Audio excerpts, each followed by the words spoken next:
I am concerned about the encroachment of Islamic law on our Constitution because the Muslim Brotherhood came to America to replace our Constitution with Sharia law.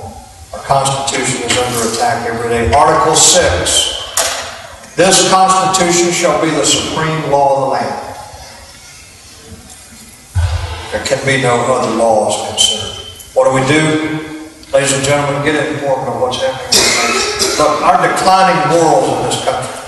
You say morals are a personal thing. Yeah, they are a personal thing. But there are some things that just common sense. And our morals are declining in this nation. We're getting to a point that is very biblical, where the Bible warns us that we'll get to a point where we'll call evil good and good evil, and that's exactly what we're doing in this country. We need to take a look at who we are as a nation. We need to get informed. There's just too much information available now for anybody not to know what's going on. You know what? It grieved me. It grieved my heart to see two pastors, one in Tennessee and one in Virginia, stand up and boldly proclaim that they were going to allow Muslim groups to come and worship in their churches. Now, let me ask you this, for any of you that are pastors out there. If you went to your congregation and you said, we're going to show the love of Jesus Christ by allowing these Muslim groups to come and worship in our church. Not come to hear the gospel, but to come and worship according to their faith. And by the way, when they come in here, this church, our church, they will proclaim this as holy ground for Allah. And while they're praying, they will curse Christianity because it's part of their prayer. They'll curse our faith. They'll curse our sin. You think your congregation would say, yeah, please have them come. We're so excited about them doing that in here. I don't think so. But they don't know what they're dealing with. We have to get better informed on what's going on in America, not just on the issue of the Sharia law threat, but on all the issues that are going on, the debt that's going on in this country, our movement towards Marxism, and that's a whole other presentation as to how we're moving towards Marxism with the support of billions of dollars from George Soros. We're moving towards Marxism. And it's frightening in my view. Get informed. Read. Put the TV clicker down and start reading. All right? If you sit in front of that television all the time, it's going to fry your mind. Okay? It's going to fry your mind. Read and understand what's happening. Understand what Rick Warzawak, who runs the Transformation Mission, was telling me he was talking to Christian leaders the other day. He made some reference to what's going on in the Middle East, and they said, what? What's going on in the Middle East? How can you not know what's going on in the Middle East? Well, sadly, too many people are hooked on some of these trash programs on top. People say to me all the time, did you see? No, I didn't. I saw the news.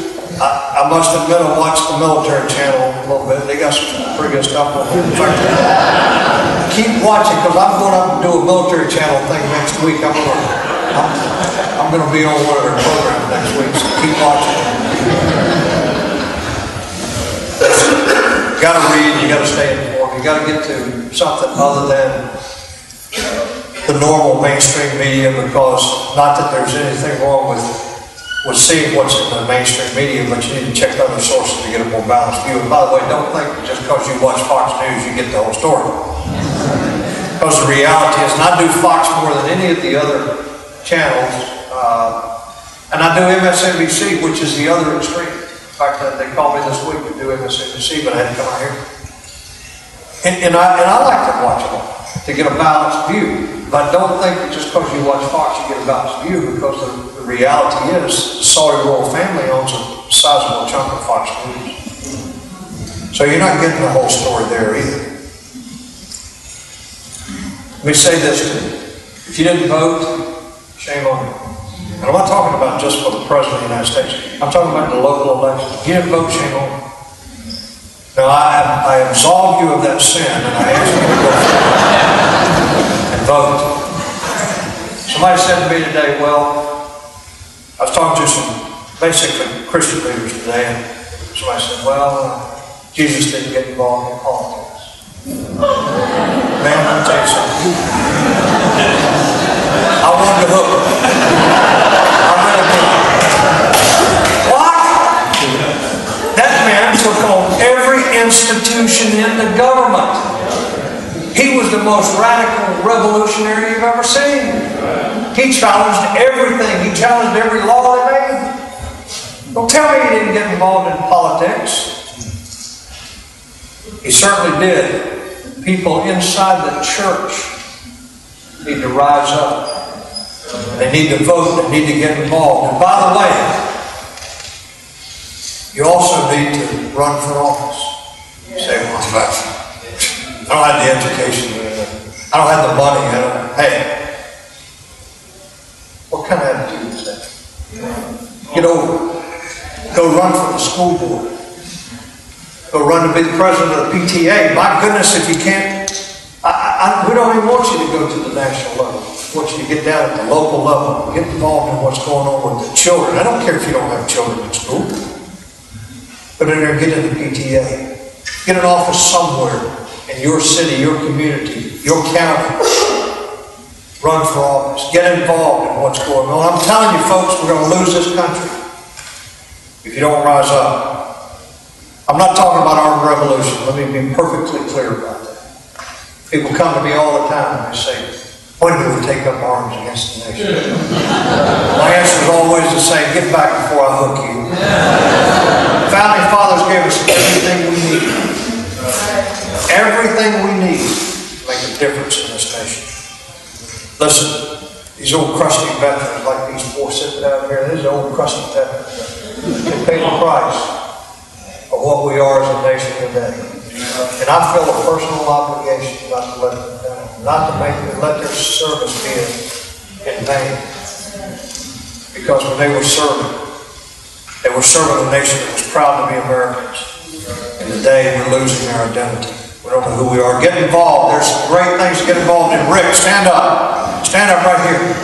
Get involved.